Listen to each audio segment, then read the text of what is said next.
താലന്റിന്റെ online ക്ലാസ്സിലേക്ക് എല്ലാ വിദ്യാർത്ഥികൾക്കും സ്വാഗതം. ഹ്യൂമാനിറ്റീസ് സബ്ജക്ട് എടുക്കാൻ ആഗ്രഹിക്കുന്ന ആൾക്കാരാണ് ക്ലാസ് എടുക്കുന്നതെന്ന് മനസ്സിലാക്കുന്നു. അപ്പൊ നമ്മള് പഠിക്കാൻ പോകുന്ന അല്ലെങ്കിൽ വിഷയം എന്ന് പറയുന്നത് പൊളിറ്റിക്കൽ സയൻസ് ആണ്. രാഷ്ട്രമീമാംസ എന്ന് പറയുന്ന സബ്ജക്റ്റാണ് നമ്മൾ പഠിക്കാനായിട്ട് പോകുന്നത്. ഈ പൊളിറ്റിക്കൽ സയൻസ് സബ്ജക്റ്റിനകത്ത് അല്ലെങ്കിൽ രാഷ്ട്രമീമാംസ എന്ന് പറയുന്ന വിഷയത്തിനകത്ത് നമ്മൾ രണ്ട് പുസ്തകങ്ങളാണ് ഫസ്റ്റ് ഇയറിൽ പഠിക്കുന്നത്. ഒന്ന് കോൺസ്റ്റിറ്റ്യൂഷൻ അറ്റ് വർക്കും, രണ്ട് പൊളിറ്റിക്കൽ തിയറി. ഭരണഘടന പ്രവർത്തനത്തിൽ എന്ന് പറയുന്ന ഒരു പുസ്തകവും അതുപോലെ തന്നെ പൊളിറ്റിക്കൽ തിയറി അല്ലെങ്കിൽ എന്താണ് രാഷ്ട്രീയ സിദ്ധാന്തം, ഇങ്ങനെയുള്ള രണ്ട് പുസ്തകങ്ങളാണ് നമുക്ക് ഈ വർഷം പഠിക്കേണ്ടത്. അപ്പൊ ഓരോ പുസ്തകത്തിനകത്തും, അതായത് കോൺസ്റ്റിറ്റ്യൂഷൻ അറ്റ് വർക്ക് എന്ന് പറയുന്ന പുസ്തകത്തിനകത്ത് 10 ചാപ്റ്ററും അതുപോലെ തന്നെ പൊളിറ്റിക്കൽ തിയറിക്കകത്ത് 10 ചാപ്റ്ററും പഠിക്കും. അങ്ങനെ ടോട്ടൽ നമുക്ക് ഈ വർഷം പഠിക്കേണ്ട ചാപ്റ്ററുകളുടെ എണ്ണം എന്ന് പറയുന്നത് 20. അപ്പൊ ഇതിനകത്ത് സിലബസ് 20 ചാപ്റ്റർ. നമ്മള് കഴിഞ്ഞ വർഷങ്ങളിലൊക്കെ പരീക്ഷ നടത്തിയത് 20 ചാപ്റ്ററിൽ നിന്നുമായിട്ടായിരുന്നു പരീക്ഷ നടത്തിയത്. പക്ഷെ ഇപ്പോ ഈ കൊറോണയും അല്ലെങ്കിൽ COVID-19 അതിന്റെ ആ പ്രതികൂല സാഹചര്യത്തിൽ സിലബസ് ചുരുക്കാനാണ് സാധ്യത. അപ്പൊ അതൊക്കെ നമുക്ക് ഇനി ക്ലാസ് തുടങ്ങി ഒക്കെ കണ്ടറിയാവുന്നതേ ഉള്ളൂ. അപ്പൊ നമുക്ക് ആദ്യത്തെ ചാപ്റ്ററായ ഫസ്റ്റ് പുസ്തകത്തിനകത്തുള്ള കോൺസ്റ്റിറ്റ്യൂഷൻ അറ്റ് വർക്ക് എന്ന് പറയുന്ന പുസ്തകത്തിനകത്ത് ആദ്യ ഒരു ചാപ്റ്റർ നമ്മൾ പഠിക്കും, കോൺസ്റ്റിറ്റ്യൂഷൻ വൈ ആൻഡ് ഹൗ. ഭരണഘടന എന്തുകൊണ്ട്, എങ്ങനെ എന്നുള്ളതാണ് പാഠഭാഗത്തിന്റെ പേര്. അപ്പൊ ഞാൻ ഒന്നുകൂടി ഇതുവരെ പറഞ്ഞ കാര്യങ്ങൾ നമ്മൾ പറയാം. പൊളിറ്റിക്കൽ സയൻസ് സബ്ജക്റ്റ് ആണ് നമ്മൾ പഠിക്കുന്നത്. ആ പൊളിറ്റിക്കൽ സയൻസിനകത്ത് ഈ വർഷം 2 പുസ്തകങ്ങൾ നമ്മൾ പഠിക്കും. ഒന്ന് കോൺസ്റ്റിറ്റ്യൂഷൻ അറ്റ് വർക്ക്, അതിനകത്ത് 10 ചാപ്റ്റർ ഉണ്ട്. അതുപോലെ തന്നെ പൊളിറ്റിക്കൽ തിയറി, രാഷ്ട്രീയ സിദ്ധാന്തം, ഇതിനകത്തും 10 ചാപ്റ്റർ ഉണ്ട്. അതിൽ ആദ്യത്തെ പുസ്തകമായ കോൺസ്റ്റിറ്റ്യൂഷൻ അറ്റ് വർക്കിനകത്ത് ആദ്യ ചാപ്റ്റർ ആണ് കോൺസ്റ്റിറ്റ്യൂഷൻ വൈ ആൻഡ് ഹൗ. ഭരണഘടന എന്തുകൊണ്ട്, എങ്ങനെ എന്നുള്ളതാണ് ഫസ്റ്റ് ചാപ്റ്റർ. അപ്പൊ നമുക്കറിയാം ഇന്ത്യക്ക് ഒരു ഭരണഘടനയുണ്ടെന്നും, അല്ലെങ്കിൽ എഴുതപ്പെട്ടുള്ള ഭരണഘടനകൾ വെച്ച് ഏറ്റവും വലിയ ഭരണഘടനയാണ് ഇന്ത്യയുടേത്. എഴുതപ്പെട്ട ഭരണഘടനയാണ്, largest written constitution in the world. Indian ഭരണഘടനയുടെ ഏറ്റവും പ്രധാനപ്പെട്ട പ്രത്യേകതയാണ് എഴുതപ്പെട്ട ഭരണഘടനകൾ വെച്ച് ഏറ്റവും വലിയ ഭരണഘടന, ബൃഹത്തായ ഭരണഘടനയാണ് ഇന്ത്യൻ ഭരണഘടന. അപ്പൊ നമുക്ക് കോൺസ്റ്റിറ്റ്യൂഷൻ അറ്റ് വർക്ക് എന്ന് പറയുന്ന പാഠഭാഗത്തിനകത്ത് തന്നെ ഇവിടെ ഒരു പദം നമ്മൾ സൂചിപ്പിച്ചിട്ടുണ്ട്, കോൺസ്റ്റിറ്റ്യൂഷൻ. അപ്പൊ നമ്മൾ പഠിക്കുന്നതും എന്താണ് ഭരണഘടന എന്നാണ്. അപ്പൊ എന്താണ് ഭരണഘടന അല്ലെങ്കിൽ എന്താണ് കോൺസ്റ്റിറ്റ്യൂഷൻ എന്നുള്ളതിനെ നമ്മൾ നിർവചനം പഠിക്കും. എന്താണ് ഭരണഘടന? അപ്പൊ നമുക്ക് അറിയാവുന്നതാണ്, കുറെ നിയമങ്ങൾ അല്ലെങ്കിൽ ഒരു നിയമാവലി അല്ലെ നമ്മൾ അനുസരിക്കേണ്ട, അല്ലെങ്കിൽ രാജ്യത്തോട് കാണിക്കേണ്ട, അല്ലെങ്കിൽ നമ്മുടെ പ്രതിബദ്ധത, അല്ലെങ്കിൽ നമ്മൾ കുറെ നിയമങ്ങൾ നമുക്കുണ്ട് കരുതുന്നതാണ് ഇല്ലേ, ആ ഒരു നിയമ സംഹിതയുണ്ട്. അപ്പൊ ആ കോൺസ്റ്റിറ്റ്യൂഷൻ എന്താണ് അല്ലെങ്കിൽ അതിനൊരു നിർവചനമാണ് നമ്മൾ പ്രധാനമായിട്ടും പഠിക്കുന്നത്. നമുക്കറിയാം, the term constitution is derived from Latin word constituere. അപ്പൊ നോക്കി, ഏത് പദത്തിൽ നിന്നാണ് കോൺസ്റ്റിറ്റ്യൂഷൻ എന്ന് പറഞ്ഞ പദം ഡിറൈവ് ചെയ്തത്? ഡിറൈവ് ചെയ്യുക എന്ന് പറഞ്ഞാൽ ഉരുത്തിരിഞ്ഞ് വന്നത് എന്നാണ്, രൂപപ്പെട്ട് വന്നത്, അല്ലെങ്കിൽ എന്താണ് അത് ഉണ്ടായത്, ഏത് ടേമിൽ നിന്നാണെന്ന് ചോദിച്ചു കഴിഞ്ഞാൽ നമ്മൾ പറയും കോൺസ്റ്റിറ്റ്യൂവർ എന്ന് പറയുന്ന ലാറ്റിൻ പദത്തിൽ നിന്നാണ് കോൺസ്റ്റിറ്റ്യൂഷൻ എന്നുള്ള പദം ഉണ്ടായത്. The term constitution is derived from Latin word constituere. ഏത് പദത്തിൽ നിന്നാണ് ഉണ്ടായതെന്ന് വെച്ച് കഴിഞ്ഞാൽ നമ്മൾ പറയും കോൺസ്റ്റിറ്റ്യൂവർ. കോൺസ്റ്റിറ്റ്യൂവർ എന്നുള്ളത് ലാറ്റിൻ വേർഡാണ്. ലാറ്റിൻ വേർഡ് കോൺസ്റ്റിറ്റ്യൂവറിൽ നിന്നാണ് കോൺസ്റ്റിറ്റ്യൂഷൻ എന്നുള്ള പദം ഉണ്ടായത്. The term constitution is derived from Latin word constituere which means to establish. നോക്കി, ഈ കോൺസ്റ്റിറ്റ്യൂവർ എന്ന് പറയുന്ന ലാറ്റിൻ പദത്തിന്റെ വേർഡ് മീനിങ് അല്ലെങ്കിൽ അതിന്റെ അർത്ഥം എന്താണ്? To establish. അപ്പൊ നമുക്ക് ഇങ്ങനെ പറയാം, സ്ഥാപിക്കുക എന്നർത്ഥം വരുന്ന കോൺസ്റ്റിറ്റ്യൂവർ എന്ന ലാറ്റിൻ പദത്തിൽ നിന്നാണ് കോൺസ്റ്റിറ്റ്യൂഷൻ എന്ന പദം ഉണ്ടായത്. The term constitution is derived from Latin word constituere which means to establish.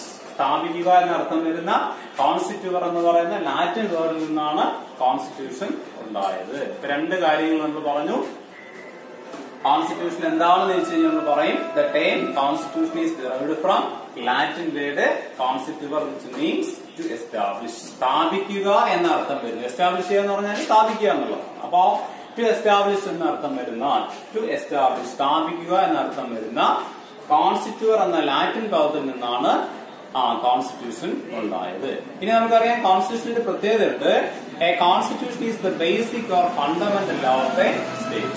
Constitution എന്താണെന്ന് വെച്ചാൽ നമ്മൾ പറയും ഒരു രാഷ്ട്രത്തിന്റെ ബേസിക് ലോ അല്ലെങ്കിൽ ഫണ്ടമെന്റൽ ലോ, ഒരു സ്റ്റേറ്റിന്റെ, ഇവിടെ സ്റ്റേറ്റ് എന്ന് പറയുന്നത് രാഷ്ട്രം എന്നാണ് അർത്ഥം. പൊളിറ്റിക്കൽ സയൻസിൽ സ്റ്റേറ്റ് എന്ന് പറഞ്ഞു കഴിഞ്ഞാൽ രാഷ്ട്രം എന്നും അർത്ഥമുണ്ട്, നമ്മുടെ രാജ്യം, നേഷൻ എന്നും അർത്ഥമുണ്ട്. സംസ്ഥാനങ്ങൾ എന്ന രീതിയിലാണ് പൊതുവെ നമ്മൾ ആ പദം ഉപയോഗിക്കുന്നതെങ്കിലും നമ്മുടെ സബ്ജക്റ്റുമായി ബന്ധപ്പെട്ട് സ്റ്റേറ്റ് എന്ന പദത്തിന് എന്തെന്നും അർത്ഥമുണ്ട്, രാജ്യം എന്നും അർത്ഥമുണ്ട്. അപ്പൊ ഒരു സ്റ്റേറ്റിന്റെ, ഒരു രാഷ്ട്രത്തിന്റെ ബേസിക് ലോ എന്നും അതുപോലെ തന്നെ ഫണ്ടമെന്റൽ ലോ എന്നും നമ്മൾ ഏതിനെ വിളിക്കും, ഭരണഘടനയെ വിളിക്കും. അപ്പൊ രാഷ്ട്രത്തിന്റെ ബേസിക് ലോ ആണ്, ഫണ്ടമെന്റൽ ലോ ആണ്. ബേസിക് ലോ എന്ന് പറഞ്ഞു കഴിഞ്ഞാൽ അടിസ്ഥാന നിയമം അല്ലെങ്കിൽ പ്രാപഞ്ചിക നിയമം, അതിനെയാണ് നമ്മൾ ഭരണഘടന എന്നതുകൊണ്ട് അർത്ഥമാക്കുന്നത്. The term constitution is derived from Latin word constituere, which means to establish. A constitution is a basic or fundamental law of a state. ഒരു രാഷ്ട്രത്തിന്റെ അടിസ്ഥാന നിയമസംഹിത എന്നും പ്രാപഞ്ചിക നിയമസംഹിത എന്നും ഒക്കെ നമ്മുടെ ഭരണഘടനയെ വിളിക്കും. ഇപ്പൊ രണ്ട് കാര്യങ്ങൾ നമ്മൾ പറഞ്ഞു. എന്താണ് കോൺസ്റ്റിറ്റ്യൂഷൻ എന്ന് വെച്ചാൽ നമ്മൾ പറയും അത് ഏതിൽ നിന്നുണ്ടായി എന്ന് ചോദിച്ചാൽ നമ്മൾ പറയും the term constitution is derived from Latin word constituere, which means to establish. സ്ഥാപിക്കുക എന്നർത്ഥം വരുന്ന കോൺസ്റ്റിറ്റ്യൂർ എന്ന ലാറ്റിൻ പദത്തിൽ നിന്നാണ് കോൺസ്റ്റിറ്റ്യൂഷൻ എന്നുള്ള പദം ഉണ്ടായത്. A constitution is a basic or fundamental law of a state. സ്റ്റേറ്റിന്റെ അടിസ്ഥാന നിയമമെന്നും അല്ലെങ്കിൽ പ്രാപഞ്ചിക നിയമമെന്നും ഒക്കെ നമ്മൾ ആ ഭരണഘടനയെ വിളിക്കും. ഇനി വേറെ പ്രത്യേകതയുണ്ട്. It is a basic law which determines the structure of the state and powers of the government. ഈ ബേസിക് ലോ ഈ രണ്ട് കാര്യങ്ങളെ കുറിച്ച് വിശദീകരിക്കുന്നു. ഒന്ന്, സ്ട്രക്ചർ ഓഫ് ദി സ്റ്റേറ്റ്, സ്റ്റേറ്റിന്റെ അല്ലെങ്കിൽ രാഷ്ട്രത്തിന്റെ ഘടന. സ്ട്രക്ചർ എന്ന് പറയുന്നത് ഘടനയാണ്. സ്റ്റേറ്റിന്റെ ഘടനയെ കുറിച്ചും അതുപോലെ തന്നെ determines the powers of the government, ഗവൺമെന്റിന്റെ അധികാരങ്ങളെ കുറിച്ചും ഇതിനകത്ത് എന്ത് ചെയ്യുന്നു, വിശദമാക്കുന്നു. ഈ ബേസിക് ലോ രണ്ട് കാര്യങ്ങളെ പ്രതിപാദിക്കുന്നു, രണ്ട് കാര്യങ്ങളെ അത് വ്യക്തമാക്കുന്നു. ഒന്ന്, സ്ട്രക്ചർ ഓഫ് ദി സ്റ്റേറ്റ്, രാഷ്ട്രത്തിന്റെ ഘടന, അതുപോലെ പവേഴ്സ് ഓഫ് ദി ഗവൺമെന്റ്, ഗവൺമെന്റിന്റെ അധികാരങ്ങളെയൊക്കെ അത് ഡിറ്റർമിൻ ചെയ്യുന്നു, നിർണ്ണയിക്കുന്നു. അപ്പോ the term constitution is derived from Latin word constituere, which means to establish. സ്ഥാപിക്കുക എന്നർത്ഥം വരുന്ന കോൺസ്റ്റിറ്റ്യൂർ എന്ന ലാറ്റിൻ പദത്തിൽ നിന്നാണ് കോൺസ്റ്റിറ്റ്യൂഷൻ ഉണ്ടായത്. പിന്നെ നമ്മൾ പറഞ്ഞു ഈ constitution is A basic or fundamental law of A state. ഒരു സ്റ്റേറ്റിന്റെ അടിസ്ഥാന നിയമസംഹിത അല്ലെങ്കിൽ പ്രാപഞ്ചിക നിയമസംഹിത എന്നൊക്കെ ഭരണഘടനയെ നമ്മൾ വിളിക്കും. ആ ബേസിക് ലോ രണ്ട് കാര്യങ്ങളെ ഡിറ്റർമിൻ ചെയ്യുന്നു. ഒന്ന്, സ്ട്രക്ചർ ഓഫ് ദി സ്റ്റേറ്റ്, സ്റ്റേറ്റിന്റെ ഘടന, അതുപോലെ പവേഴ്സ് ഓഫ് ദി ഗവൺമെന്റ്, ഗവൺമെന്റിന്റെ അധികാരങ്ങളൊക്കെ അത് എന്ത് ചെയ്യുന്നു, ഡിറ്റർമിൻ ചെയ്യുന്നു. ഇനി നമുക്കറിയാം കോൺസ്റ്റിറ്റ്യൂഷനെ പ്രധാനമായിട്ടും നമ്മൾ ക്ലാസിഫൈ ചെയ്തിട്ടുണ്ട് അല്ലെങ്കിൽ അതിനെ തരംതിരിച്ചിട്ടുണ്ട്. നോക്കിയേ, പ്രധാനമായും 4 കോൺസ്റ്റിറ്റ്യൂഷൻ ആണ് നമ്മൾ അതിനകത്ത് പറയുന്നത്. ഒന്ന്, റിട്ടൺ കോൺസ്റ്റിറ്റ്യൂഷൻ എന്ന് പറയും. ഭരണഘടനയെ നമ്മൾ പൊതുവെ 4ആയി ക്ലാസിഫൈ ചെയ്തിട്ടുണ്ട്. ഒന്ന് റിട്ടൺ, 2 അൺറിട്ടൺ, 3 റിജിഡ്, 4 ഫ്ലെക്സിബിൾ. ഭരണഘടനയെ നമ്മൾ പൊതുവെ 4ആയി തിരിച്ചിട്ടുണ്ട്. ഒന്ന് റിട്ടൺ, 2 അൺറിട്ടൺ, 3 റിജിഡ്, 4 ഫ്ലെക്സിബിൾ. അപ്പൊ ഇത് നമ്മൾ അതിന്റെ ക്ലാസിഫിക്കേഷൻസ് ആണ് നമ്മൾ അതിനകത്ത് പഠിക്കുന്നത്. അപ്പൊ ഒന്നാമതായിട്ട് നമ്മൾ പറഞ്ഞു എന്താണ് ഭരണഘടന എന്ന് പറഞ്ഞു, ഏത് ടൈമിൽ നിന്നാണ് അത് ഡിറൈവ് ചെയ്തത്, അതിന്റെ മീനിങ് എന്താണെന്ന് പറഞ്ഞു. പിന്നെ നമ്മൾ അതിനകത്ത് ഡെഫിനിഷൻ ആയിട്ട് പറഞ്ഞു ഏത് വേർഡിൽ നിന്നാണ് അത് ഉണ്ടായത്, ആ വേർഡിന്റെ അർത്ഥം എന്താണ്. വേർഡ് ഏതാണ്? ലാറ്റിൻ പദമായ കോൺസ്റ്റിറ്റ്യൂറിൽ നിന്നാണ് കോൺസ്റ്റിറ്റ്യൂഷൻ ഉണ്ടായത്. പിന്നെ എന്താണ് കോൺസ്റ്റിറ്റ്യൂഷൻ എന്ന് പറഞ്ഞു കഴിഞ്ഞാല് ഒരു രാജ്യത്തിന്റെ അടിസ്ഥാന നിയമസംഹിത, പ്രാപഞ്ചിക നിയമസംഹിത എന്നൊക്കെ നമ്മൾ ഭരണഘടനയെ വിളിക്കും. ഇനി ആ അടിസ്ഥാന നിയമസംഹിത ഗവൺമെന്റിന്റെ ഘടനയെക്കുറിച്ചും അല്ലെങ്കിൽ എന്താണ് സ്റ്റേറ്റിന്റെ ഘടനയെക്കുറിച്ചും ഗവൺമെന്റിന്റെ പവറിനെ കുറിച്ചൊക്കെ എന്ത് ഡിഫൈൻ ചെയ്യുന്നു. അപ്പൊ അങ്ങനെയുള്ള ഭരണഘടനയെ നമ്മൾ പൊതുവേ 4ആയി തിരിക്കും. റിട്ടൺ കോൺസ്റ്റിറ്റ്യൂഷൻ, അൺറിട്ടൺ കോൺസ്റ്റിറ്റ്യൂഷൻ, അതുപോലെ തന്നെ റിജിഡ്, ഫ്ലെക്സിബിൾ. ലിഖിത ഭരണഘടന എന്നാണ്, എഴുതപ്പെട്ട ഭരണഘടന. റിട്ടൺ എന്ന് പറഞ്ഞാൽ എഴുതപ്പെട്ടത് അല്ലെങ്കിൽ ലിഖിതം എന്നാണ് അർത്ഥം. അൺറിട്ടൺ എന്ന് പറഞ്ഞു കഴിഞ്ഞാൽ എഴുതപ്പെടാത്തത്, അലിഖിത ഭരണഘടന എന്നാണ്. റിജിഡ് എന്ന് പറഞ്ഞാൽ കർക്കശമായിട്ടുള്ള ഭരണഘടന എന്ന് പറഞ്ഞാൽ അമെന്റ് ചെയ്യാൻ, ഭേദഗതി ചെയ്യാൻ പ്രയാസമേറിയത് കൊണ്ടാണ് നമ്മൾ അതിനെ റിജിഡിറ്റി അല്ലെങ്കിൽ എന്താണ് റിജിഡ് കോൺസ്റ്റിറ്റ്യൂഷൻ എന്ന് വിളിക്കുന്നത്. ഫ്ലെക്സിബിൾ എന്ന് പറഞ്ഞു കഴിഞ്ഞാൽ അയവുള്ളതെന്നാണ് ഭരണഘടന. ഭേദഗതി എളുപ്പമായതിനെ നമ്മൾ എന്ന് പറയും ഫ്ലെക്സിബിൾ എന്നും പറയും. അവരതിനെ കുറിച്ച് നമ്മൾ എക്സാമ്പിൾ സഹിതം പഠിക്കും. അപ്പൊ ഭരണഘടനയെ നമ്മൾ പൊതുവെ 4ആയിട്ട് തിരിക്കും. ഒന്ന് റിട്ടൺ, രണ്ട് അൺറിട്ടൺ, 3 റിജിഡ്, 4 ഫ്ലെക്സിബിൾ.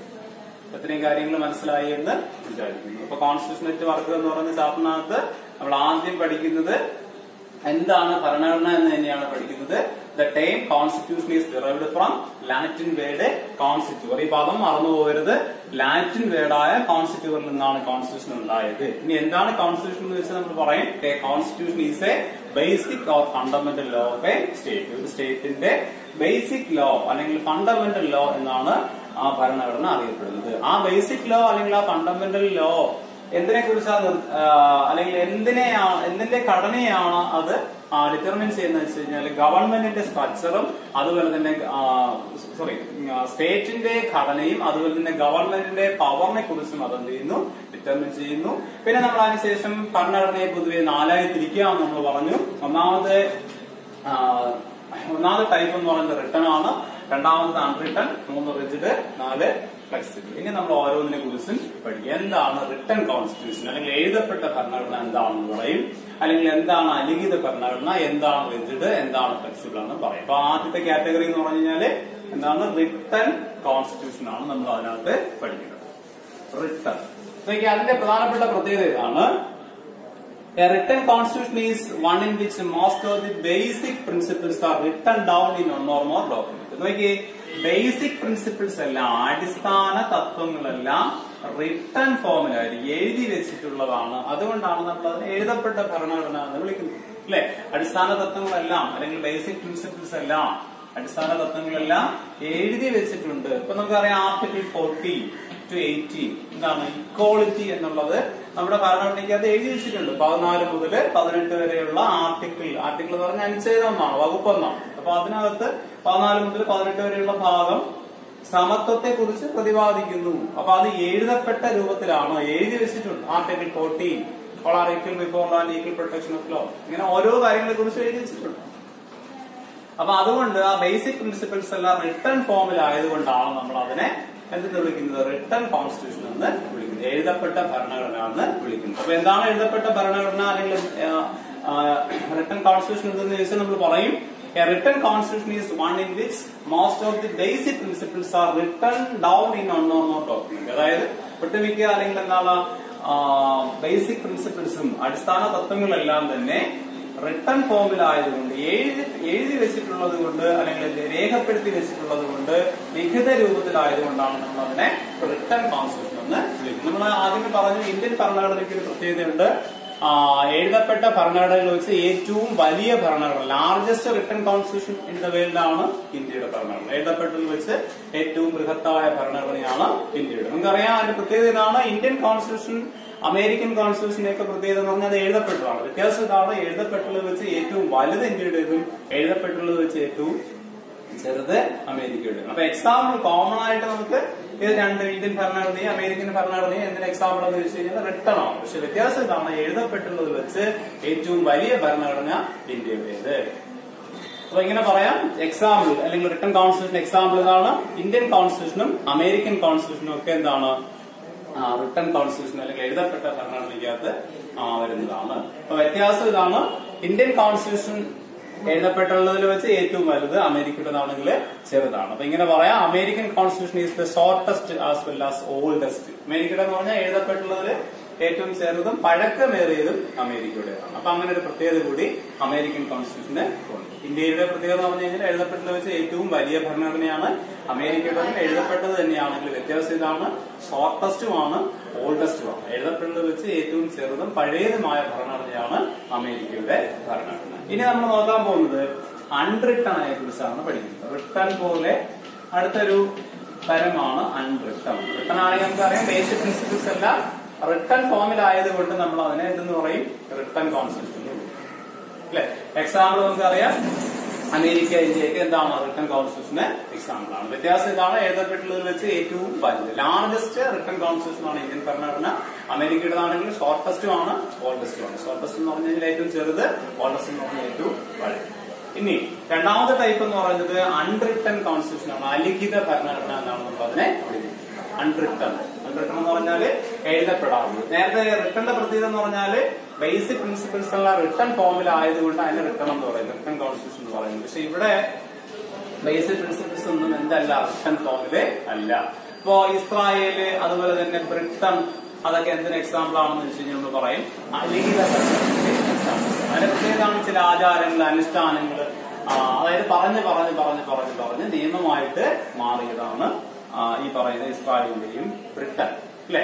നമ്മുടെ UK, യുണൈറ്റഡ് കിങ്ഡം അല്ലെങ്കിൽ ബ്രിട്ടൻ, ഈ രാജ്യത്തിന്റെയൊക്കെ പ്രത്യേകത എന്ന് പറഞ്ഞു കഴിഞ്ഞാൽ അവിടെ അലിഖിത ഭരണഘടനയാണ്. ബേസിക് പ്രിൻസിപ്പിൾസ് ഒന്നും ബ്രിട്ടൻ ഫോമിലല്ല. അതാണ് എന്റെ ഏറ്റവും പ്രധാനപ്പെട്ട പ്രത്യേകത. ചില കൺവെൻഷൻ അല്ലെങ്കിൽ കസ്റ്റംസ്, ട്രഡീഷൻ ഇതിന്റെയൊക്കെ അടിസ്ഥാനത്തിൽ പറഞ്ഞ് പഴയ നിയമങ്ങളായിട്ട് മാറിയതാണ് ഈ ഭരണഘടനയുടെ പ്രത്യേകത. അപ്പൊ നമ്മള് ക്ലാസിഫിക്കേഷൻ നോക്കിക്കഴിഞ്ഞാൽ ഭരണഘടനയെ നമ്മൾ 4 ആയിട്ട് തിരിക്കും: റിട്ടൺ, അൺറിട്ടൺ, റിജിഡ്, ഫ്ലെക്സിബിൾ. റിട്ടന്റെ പ്രത്യേകത എന്ന് പറഞ്ഞാൽ ബേസിക് പ്രിൻസിപ്പിൾസ് എല്ലാം എന്ത് ഫോമിലായിരിക്കും? റിട്ടൺ ഫോമിലായിരിക്കും. അൺറിട്ടന്റെ പ്രത്യേകത എന്ന് പറഞ്ഞാല് അടിസ്ഥാന തത്വങ്ങളൊന്നും റിട്ടൺ ഫോമിൽ എഴുതി വെച്ചിട്ടില്ല. അതാണ് എന്റെ ഏറ്റവും പ്രധാനപ്പെട്ട പ്രത്യേകത. അത് ചില ആചാരങ്ങൾ, അനുഷ്ഠാനങ്ങളുടെയും അല്ലെങ്കിൽ എന്താണ് കസ്റ്റംസ്, കൺവെൻഷൻ, ട്രഡീഷൻ അതിന്റെയൊക്കെ അടിസ്ഥാനത്തിൽ പറഞ്ഞ് നിയമമായിട്ട് മാറിയതാണ്. അത് ഏറ്റവും നല്ല എക്സാമ്പിൾ ആണ് ബ്രിട്ടനും ഇസ്രായേലിനും അതിന് ഏറ്റവും പ്രധാനപ്പെട്ട എക്സാമ്പിൾ ആണ്. ഇനി മൂന്നാമതായിട്ട് നമുക്ക് നോക്കേണ്ടതാണ്, റിട്ടണും അൺറിട്ടൺ കഴിഞ്ഞാൽ നമ്മൾ മൂന്നാമതായിട്ട് പറയുന്ന വിഭാഗമാണ് റിജിഡ് കോൺസ്റ്റിറ്റ്യൂഷൻ. റിജിഡ് എന്ന് പറഞ്ഞാൽ കർക്കശ ഭരണഘടന എന്നാണ്, കാർക്കശ്യമുള്ളത് എന്നാണ്. ഭേദഗതി ചെയ്യാൻ പ്രയാസമേറിയ ഭരണഘടന എന്നാണ് കിട്ടിയത്. ഇന്ത്യൻ ഭരണഘടനയ്ക്ക് ഒരു പ്രത്യേകതയുണ്ട്. നേരത്തെ നമ്മൾ പറഞ്ഞതാണെങ്കിൽ ലോകത്തിൽ വെച്ച് എഴുതപ്പെട്ടതിൽ വെച്ച് ഏറ്റവും വലിയ ഭരണഘടനയാണ് ഇന്ത്യയുടെ ഭരണഘടന. ഈ ഇന്ത്യൻ ഭരണഘടനയ്ക്ക് ഒരു പ്രത്യേകതയുണ്ട്, partly rigid and partly flexible എന്നാണ് നമ്മൾ അതിനെ വിളിക്കുന്നത്. ഇന്ത്യൻ ഭരണഘടന പ്രത്യേകത എന്ന് പറഞ്ഞാൽ ഇപ്പൊ ഇവിടെ ഒരു വാക്കുണ്ട്, partly rigid and partly flexible. നമ്മൾ റിജിഡ് കോൺസ്റ്റിറ്റ്യൂഷൻ ആണ് ഓൾറെഡി പഠിക്കേണ്ടത്. ഇവിടെ ഇന്ത്യൻ ഭരണഘടന പ്രത്യേകം പറയാൻ വേണ്ടിയിട്ടാണ് ഇത് കൂടി ഞാൻ പറഞ്ഞത്. ഫ്ലെക്സിബിൾ, റിജിഡ് എന്ന് പറഞ്ഞാൽ ഭാഗികമായി അയമുള്ളതും പ്രയാസമേറിയതുമായ ഭരണഘടനയാണ് ഇന്ത്യ എന്ന് പറഞ്ഞാൽ കുറച്ച് പോർഷൻസ് ഭരണഘടനയുടെ ചില ഭാഗം ഭേദഗതി ചെയ്യാൻ പ്രയാസമാണ് എന്ന് പറഞ്ഞാൽ അവിടെ മെജോറിറ്റി നമ്മൾ നോക്കുമ്പോൾ സ്പെഷ്യൽ മെജോറിറ്റി ഒക്കെ വേണം. താരതമ്യേന കുറച്ച് പോർഷൻസ് ഭേദഗതി ചെയ്യാൻ പ്രയാസമാണ്. അതിനെക്കുറിച്ച് നമ്മള് കോൺസ്റ്റിറ്റ്യൂഷണൽ അമെന്റ്മെന്റ് എന്ന് പറഞ്ഞൊരു ഭാഗം പഠിക്കുമ്പോൾ വളരെ വ്യക്തമായിട്ട് നമ്മൾ ആ കാര്യങ്ങൾ മനസ്സിലാക്കും. അപ്പൊ ഇവിടെ നമുക്കത് വേണ്ട, ഞാൻ ഈ ഭാഗം ജസ്റ്റ് നിങ്ങളെ ഓർമ്മിപ്പിച്ചു എന്നുള്ളതേ ഉള്ളൂ. റിജിഡ് കോൺസ്റ്റിറ്റ്യൂഷന്റെ പ്രത്യേകത എന്ന് പറഞ്ഞു കഴിഞ്ഞാൽ ഇതാണ്, ഭേദഗതി ചെയ്യാൻ പ്രയാസമേറിയതിനെയാണ് നമ്മൾ റിജിഡ് കോൺസ്റ്റിറ്റ്യൂഷൻ എന്ന് പറയുന്നത്. ഭേദഗതി ചെയ്യാൻ പ്രയാസമേറിയതാണ്. അത് അമേരിക്കൻ കോൺസ്റ്റിറ്റ്യൂഷനൊക്കെ എന്താണ് റിജിഡ് കോൺസ്റ്റിറ്റ്യൂഷൻ നമുക്ക് എക്സാമ്പിൾ ആയിട്ട് എന്ത് ചെയ്യാൻ പറയാം. ഇനി നമ്മൾ പഠിക്കുന്ന മറ്റൊരു കാര്യമാണ് ഫ്ലെക്സിബിൾ. ഫ്ലെക്സിബിൾ എന്ന് പറഞ്ഞാൽ അയവുള്ള ഭരണഘടന എന്നാണ്. ഫ്ലെക്സിബിൾ എന്ന് പറഞ്ഞു കഴിഞ്ഞാൽ ഭേദഗതി ചെയ്യാൻ എളുപ്പമായത്. അവിടെ നമുക്കറിയാം റിജിഡ് ആണെങ്കിൽ സ്പെഷ്യൽ മെജോറിറ്റി വേണം, പ്രത്യേക ഭൂരിപക്ഷം വേണമെങ്കിൽ, അതായത് 2/3 മെജോറിറ്റി വേണമെങ്കിൽ, ഇവിടെ ആണെങ്കിൽ 1/3 മതി, 1/3 ഭൂരിപക്ഷം മതി. അതായത് വളരെ എളുപ്പം, വളരെ ഈസി ആയി നമുക്ക് എന്ത് ചെയ്യാൻ പറ്റും, ഭേദഗതി ചെയ്യാൻ പറ്റും. അതുകൊണ്ട് നമ്മൾ അതിന്റെ ഫ്ലെക്സിബിൾ എന്ന് പറയും, അയവുള്ള ഭരണഘടന. റിജിഡിന്റെ പ്രത്യേകത എന്ന് പറഞ്ഞു കഴിഞ്ഞാൽ ഭേദഗതി പ്രയാസമേറിയത് കൊണ്ടാണ് നമ്മളവിടെ റിജിഡ് കോൺസ്റ്റിറ്റ്യൂഷൻ.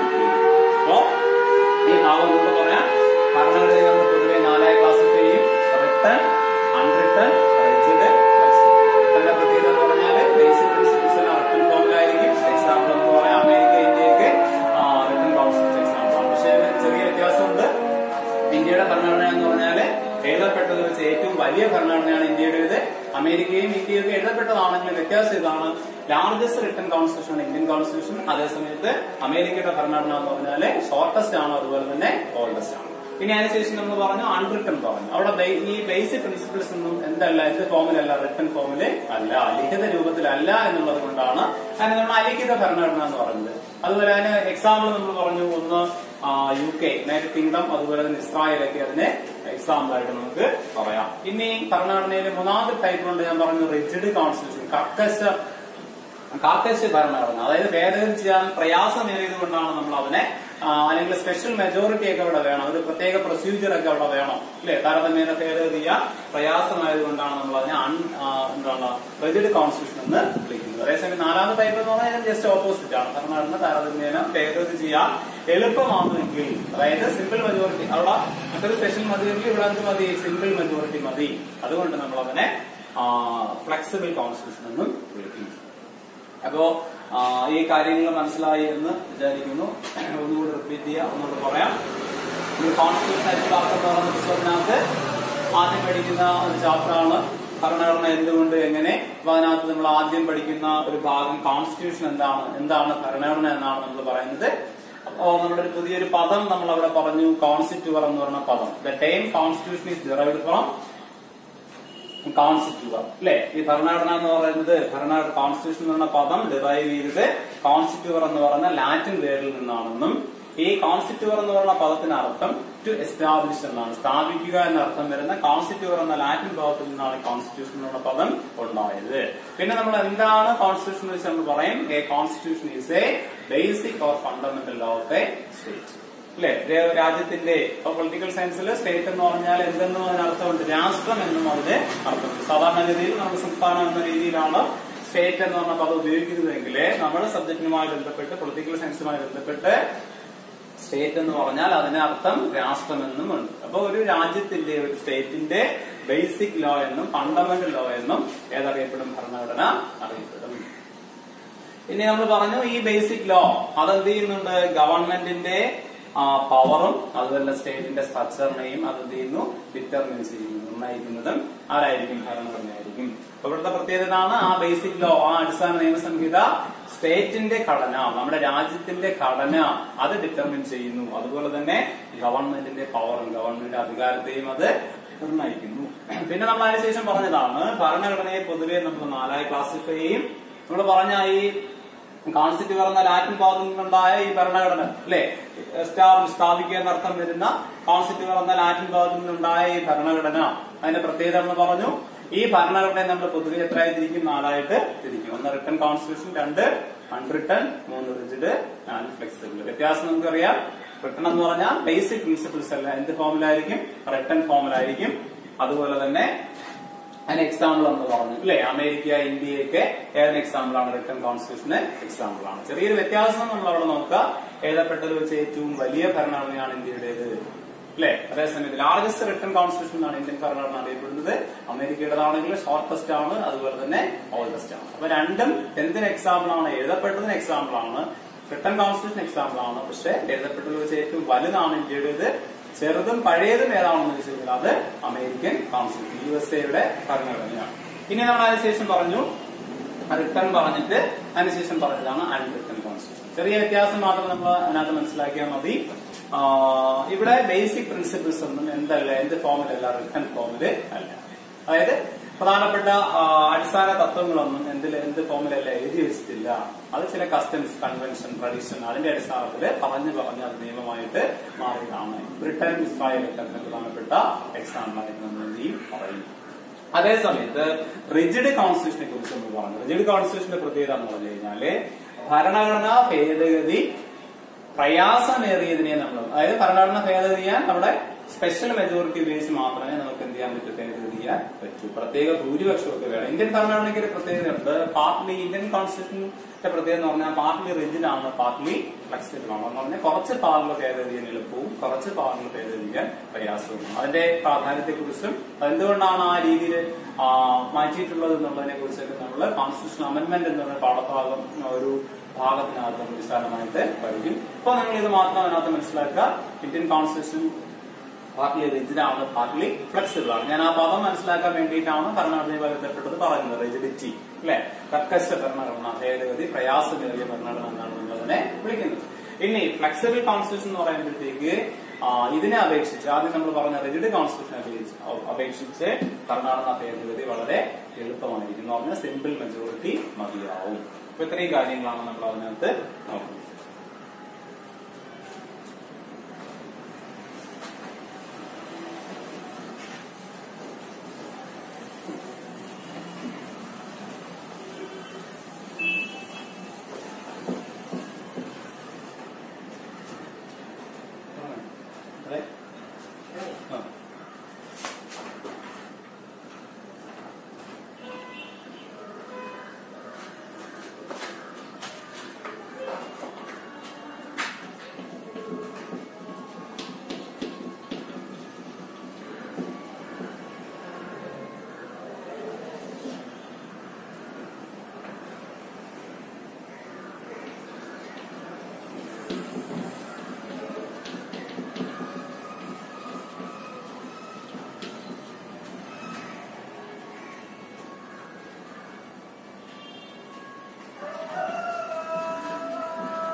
അപ്പൊ ഇനി നമ്മൾ പഠിക്കാൻ പോകുന്നത് ഭരണഘടനയുടെ ഫംഗ്ഷൻസ് ആണ് പഠിക്കാൻ പോകുന്നത്. ഫംഗ്ഷൻസ് എന്ന് പറഞ്ഞാൽ ഭരണഘടനയുടെ ഇതാണ്. അപ്പൊ എന്താണ് ഭരണഘടന എന്നുള്ളത് നമുക്കറിയാം.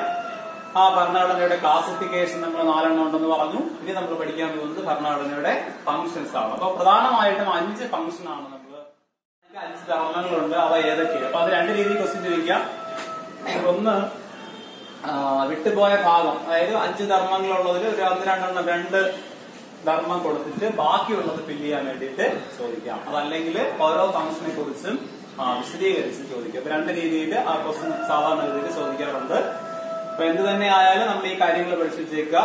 ഫംഗ്ഷൻസ് ചോദിച്ചു കഴിഞ്ഞാൽ നമ്മൾ 5 ഫംഗ്ഷൻ ആണ് പഠിക്കുന്നത്. ഒന്ന്, constitution allows coordination and assurance. ഭരണഘടന ഏകോപനവും ഉറപ്പും നൽകുന്നു എന്നുള്ളതാണ് ഒന്നാമത്തെ ഭരണഘടന ഏകോപനവും ഉറപ്പും നൽകുന്നു. 2, specification of decision making power. Specification of decision making power.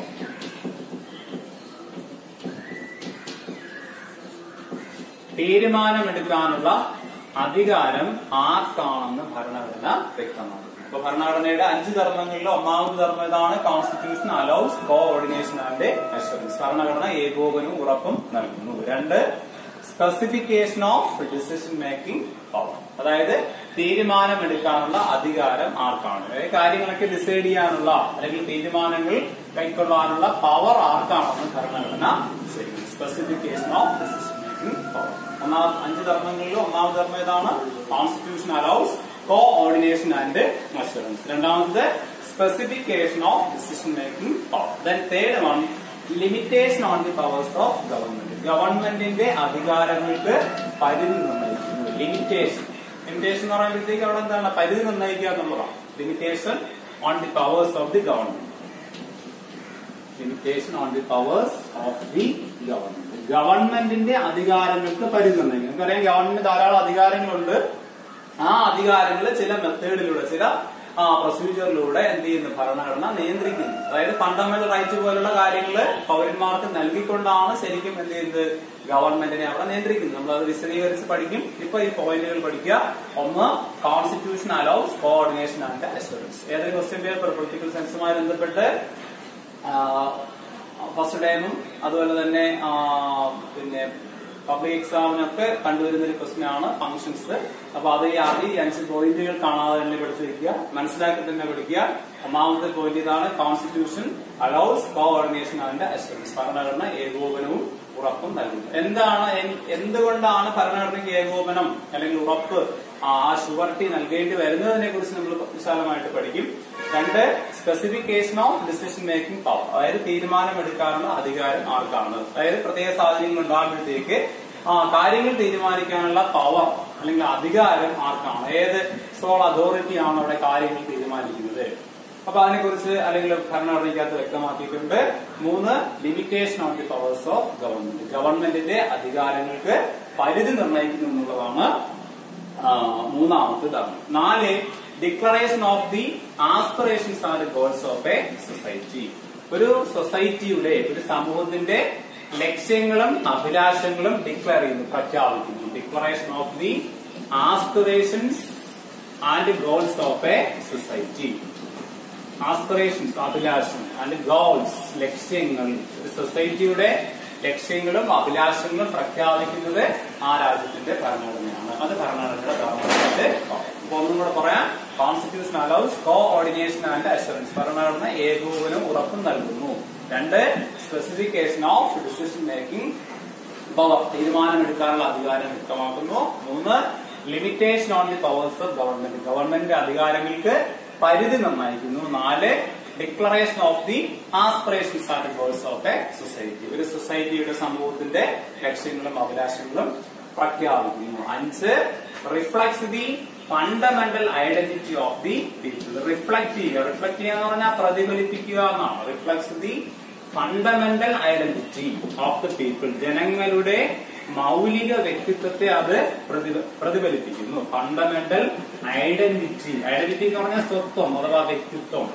reflects the fundamental identity of the people. ജനങ്ങളുടെ മൗലിക വ്യക്തിത്വത്തെ, അതായത് നാഷണൽ ഐഡന്റിറ്റി, നമ്മൾ ഇന്ത്യക്കാരാണ് അല്ലെങ്കിൽ ഭാരതീയരാണെന്നൊരു വ്യക്തിത്വം ഭരണഘടന നമുക്ക് നൽകുന്നു എന്നുള്ളതിനെ കുറിച്ചാണ് ഇവിടെ പറയുന്നത്. അപ്പൊ ഈ മൊത്തം 5 പോയിന്റുകൾ ഉറപ്പായും പരിശോധിക്കുക. ഒന്ന്, constitution allows coordination and assurance. ഭരണഘടന ഏകോപനവും ഉറപ്പും നൽകുന്നു. അതായത് ആൾക്കാരെ എങ്ങനെ കോർഡിനേറ്റ് ചെയ്യുന്നു, എന്തുറപ്പാണ് ഭരണഘടന കൊടുക്കുന്നത് എന്നുള്ളതാണ് നമ്മൾ പഠിക്കുന്നത്. 2, specification of decision making powers. തീരുമാനമെടുക്കാനുള്ള അധികാരം വ്യക്തമാക്കുന്നു.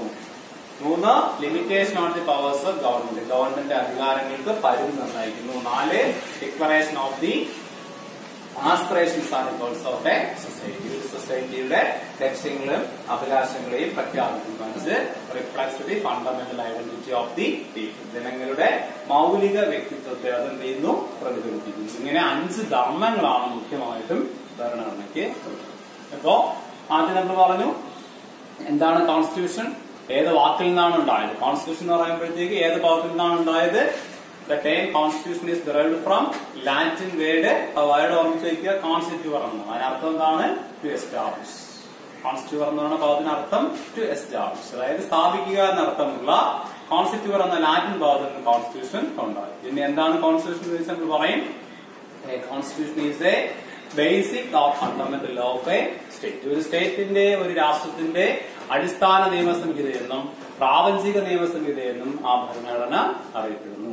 ആ പ്രാപഞ്ചിക നിയമസംഹിത ഗവൺമെന്റിന്റെ പവറും അതുപോലെ തന്നെ സ്റ്റേറ്റിന്റെ ഘടനയും അത് ഡിറ്റർമിൻ ചെയ്യുന്നു. പിന്നെ നമ്മൾ അതിനുശേഷം പറഞ്ഞു ഭരണഘടനയെ നമ്മൾ പൊതുവെ 4 ആയി തിരിക്കാറുണ്ട്. Written constitution, 2 unwritten constitution, 3 rigid, 4 flexible.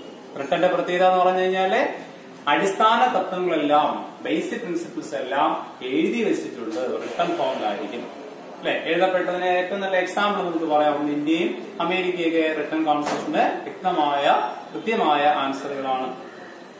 അതിന്റെ പ്രത്യേകത എന്ന് പറഞ്ഞാൽ ഇന്ത്യൻ ഭരണഘടന എഴുതപ്പെട്ടതിൽ വെച്ച് ഏറ്റവും വലുതും വിശാലമായ ഭരണഘടനയാണ്.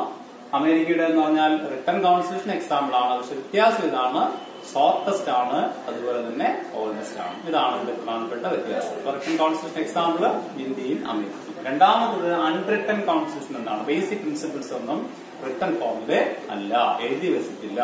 അത് ചില കസ്റ്റംസ്, കൺവെൻഷൻ, ട്രഡിഷൻ, അല്ലെ, ആചാരങ്ങള്, അനുഷ്ഠാനങ്ങള്, അതായത് അതിന്റെയൊക്കെ അടിസ്ഥാനത്തിൽ പറഞ്ഞ് നിയമമായിട്ട് മാറിയ ചില ഭരണഘടനകളാണ്.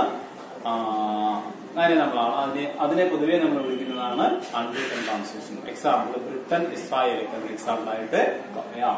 3 റിജിഡ് കോൺസ്റ്റിറ്റ്യൂഷൻ. റിജിഡ് എന്ന് പറയുമ്പോഴത്തേക്ക് കർക്കശം, അല്ലെ, എന്താണ് ഭേദഗതി ചെയ്യാൻ പ്രയാസമേറിയതിനെയാണ് നമ്മള് റിജിഡ് കോൺസ്റ്റിറ്റ്യൂഷൻ എന്ന് പറയുന്നത്. ഏറ്റവും നല്ല എക്സാമ്പിൾ അമേരിക്കൻ കോൺസ്റ്റിറ്റ്യൂഷൻ ആണ് അതിന് എക്സാമ്പിൾ. ഭേദഗതി ചെയ്യാൻ താരതമ്യേന പ്രയാസമാണ്.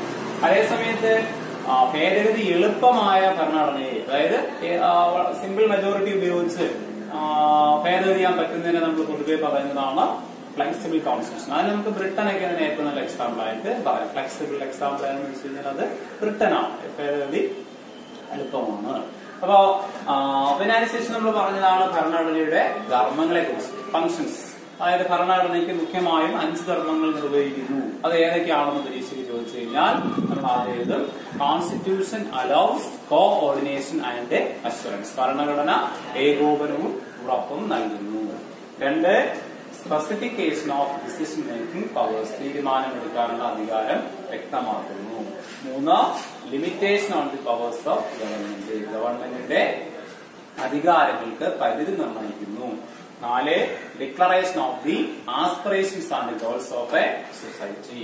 സൊസൈറ്റിയുടെ അല്ലെങ്കിൽ എന്താണ് നമ്മുടെ സമൂഹത്തിന്റെ ലക്ഷ്യങ്ങളും അഭിലാഷങ്ങളും ഡിക്ലറേഷനുകളും അല്ലെങ്കിൽ ഡിക്ലെയർ ചെയ്ത് പ്രഖ്യാപിക്കുന്നു. 5, reflects the fundamental identity of the people. ജനങ്ങളുടെ മൗലിക വ്യക്തിത്വത്തെ അത് പ്രതിഫലിപ്പിക്കുന്നു. അപ്പോ ആ ഓരോന്നിനെ കുറിച്ച് എന്താണ് ഫണ്ടമെന്റൽ ഐഡന്റിറ്റി അല്ലെങ്കിൽ നമ്മുടെ നാഷണൽ ഐഡന്റിറ്റി, ദേശീയ സ്വത്വം, അല്ലെങ്കിൽ ഇന്ത്യക്കാരാണ്, ഭാരതീയരാണെന്നൊരു വ്യക്തിത്വം നമുക്ക് ഭരണഘടന നൽകുന്നു. അതാണ് ഇവിടെ ഫണ്ടമെന്റൽ ഐഡന്റിറ്റി എന്നതുകൊണ്ട് അർത്ഥമാക്കുന്നത്. അപ്പൊ ഇത്രയും കാര്യങ്ങൾ നമ്മൾ അതിനകത്ത് നോക്കും. ഫങ്ഷൻസ് ഇമ്പോർട്ടന്റ് ആണ്, പരീക്ഷയ്ക്ക് ഒഴിവാക്കാൻ പറ്റാത്ത ഒരു മേഖലയാണ്. അതായത് ഏറ്റവും പ്രധാനപ്പെട്ട ഒരു ഭാഗമാണ് ഭരണഘടനയുടെ.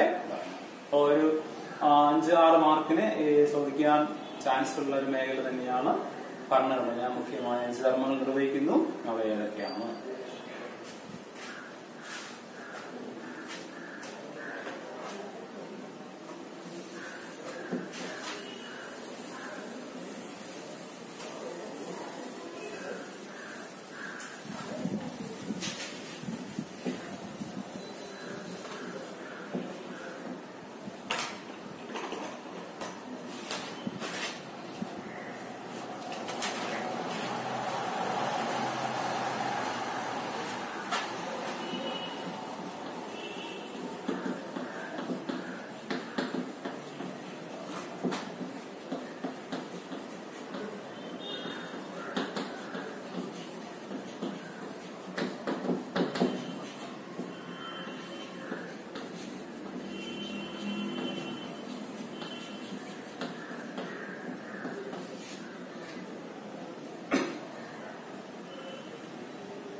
അപ്പൊ നമ്മൾ അതിനകത്ത് ആദ്യ ഫംഗ്ഷൻ പഠിക്കുകയാണ്. The constitution allows coordination and assurance. 5 ധർമ്മങ്ങൾ ഉണ്ടെന്നും അത് ഏതൊക്കെയാണെന്ന് നമുക്ക് അറിയാം. അതിൽ ഒന്നാമത്തെ ധർമ്മം ഇതാണ്, constitution allows coordination and assurance. നമ്മുടെ ഭരണഘടന ഏകോപനവും ഉറപ്പും നൽകുന്നു എന്നാണ് ഇതിന്റെ main. Constitution allows coordination and assurance. അതിന്റെ പ്രത്യേകം അതിന് മെയിൻ ഇതാണ്, നമ്മുടെ ഭരണഘടന ഏകോപനവും ഉറപ്പും നൽകുന്നു. അപ്പൊ അത് എന്താണെന്നുള്ളത് നമ്മൾ പഠിക്കുകയാണ്.